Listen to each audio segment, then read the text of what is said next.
Jock Macdonald came to Canada in 1926, not being a painter at all. By the time he died in 1960, at the age of 63, he was one of Canada's leading abstract painters.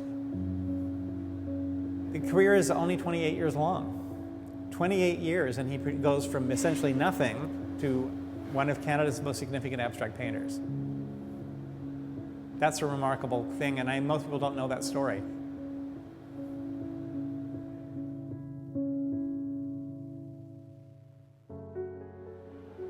It starts essentially in 1932, a little bit after he's arrived in Canada, to teach here in Vancouver at what was then the Vancouver School of Decorative and Applied Arts.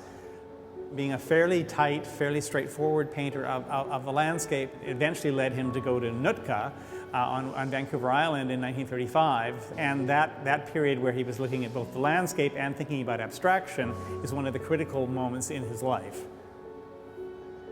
Well, Nootka Sound is the home of the Nuu-chah-nulth people, and it is on the west coast of Vancouver Island. And in the 1930s, you could not get there except for by boat.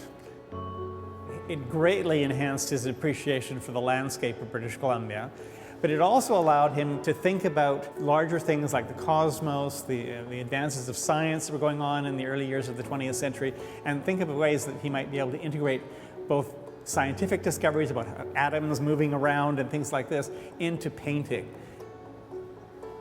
In the early 1940s, a woman named Dr. Grace Palethorpe and her companion Ruben Mednikoff, a surrealist painter, came to Vancouver. They were interested in ideas of the subconscious and ways that art might express the subconscious, the way that a lot of surrealists were. Jock Macdonald met them, and they encouraged him to sort of loosen up his style, which had been fairly tight before then, and begin to think about expressing things that were not directly before him, but might actually be somewhere in his mind. That sort of looseness is really the turning point in getting his abstract style to develop.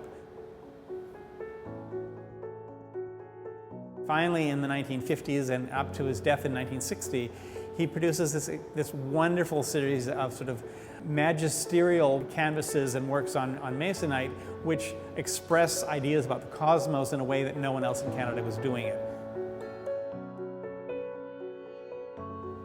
There's a work in the exhibition called Fleeting Breath. There are two things about it that I think are really important to think about. First of all, think about the title. Think about what you actually see when you look at the work.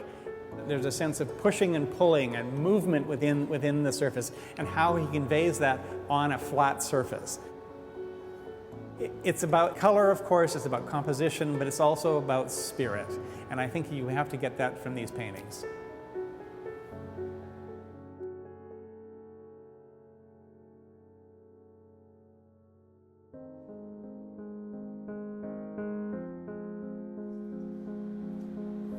It's remarkable he produced as much art as he did, given he had a full-time teaching job for his whole career.